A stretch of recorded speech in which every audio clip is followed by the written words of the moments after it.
Hey, it's Phoenix in Canada. Nostalgia, passion, excitement. We're here at the Spring Fling in Summerland, BC.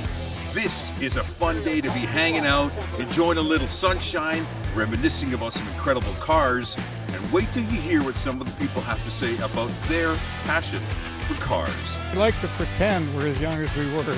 Yeah, it's myself and my wife, so yeah. So I became completely fascinated with that era. It took 6 years and we've been going, like I say, ever since. Summerland, today, Phoenix in Canada. Now, as my friends at Mazda would say, vroom vroom. That was corny. Yeah, no, let's see.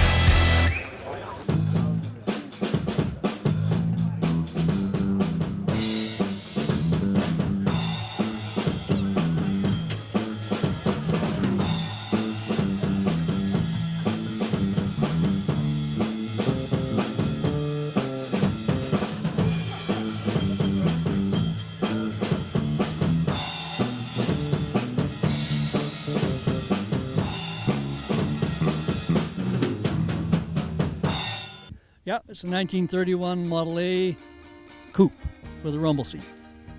So it wasn't a car when I bought it. No. So I had to build the car. I had a frame. A guy had a whole bunch of stuff, but he didn't have a car. And then what he didn't have, I bought it at swap meets all over the lower mainland. Lived in Richmond at the time. We had 3 boys, and we only had one left in the house. And I wanted a project. Never had a Model A. And we just went out and started looking, and this is what we came up with. And the Model A's are relatively easy for a first-timer to negotiate all the bits and pieces and that sort of thing. So, yeah, it took 6 years, and we've been going, like I say, ever since. Well, 3 years ago, actually, I was looking for a vehicle. I was actually looking for a '69 Camaro, and I actually ended up finding this in Langley. And it was actually something that a friend of mine had in high school. It was actually the Merc, the 56, and saw this and just absolutely fell in love with it because it's just an amazing truck. And then since then, I mean, we have done so much work to it in the last 3 years. The all-in interior, engine, transmission, like everything's been done through it, and just absolutely love it. It's a driving vehicle, right? We just love driving it and having fun. And now this is kind of one of our first shows up in the Okanagan Valley. We have a place in Osoyoos. So we're looking forward to the summer out in the Okanagan. So yeah, it's myself and my wife. So it's nice to do together, right? And that was the thing. I used to be into Harley Davidson motorcycles, and that was great. But that's more by yourself, and it's better to be with somebody, experiencing something together, versus being separate. So that's what we really love about this. Big go-kart, because that's what it feels like driving this thing around. Is like a big go-kart. It just handles like a dream, and it's just a great vehicle to drive. I love it. Yeah, that is the thing. You get a lot of looks, especially with this blue.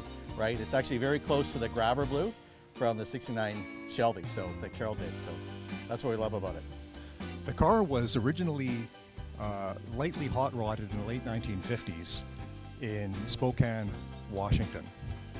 A young gentleman in his early 20s acquired the car in 1962, parked it in his grandmother's garage in Kennewick, Washington, took it apart. 38 years later, he died of lung cancer. Early the year 2000. It had no motor, no floorboards, no transmission. It was just sheet metal. I went down, acquired the car in early 2000, spent 6 years building this car, and this is what you got. You know, financially devastating project, but inflation has an ability to make us all look like geniuses in the fullness of time. I've been collecting cars ever since I was a kid in high school. I didn't expect to buy this one, but we were at an auction sale in Kelowna about 2001, 2002, and this car was the last one going over the block at 5 o'clock. So I thought there wouldn't be many bids on it, so I started bidding. And I hadn't told my wife, I hadn't told anybody, but before I knew it, I owned it. That was 22 years ago. We like to pretend we're as young as we were, but I'll tell you, for anybody younger that's listening, enjoy every day you got, because life moves too quickly. And I'm still having a great time. But as soon as you lose your eyesight or you end up in a wheelchair, things change in a hurry. And we got to have fun while we can. No, I would never sell it. This is a family piece.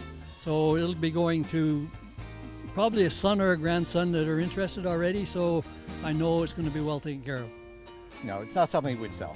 You never get your money because it's not it's not even about money. It's just about getting something like this. You can't find it. You can't find it, right? It just doesn't exist.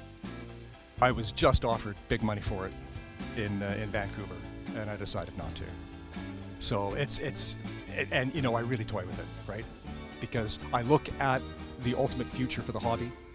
I look at the future of fossil fuel powered cars, the demographic of the typical person that's interested in this, the affordability aspect, and I know that it's more than likely not looking good for the future, for the hobby. But hey, it's if I needed it to pay rent, yeah, I'd sell it. Okay, but at this point, no, my executor will deal with it.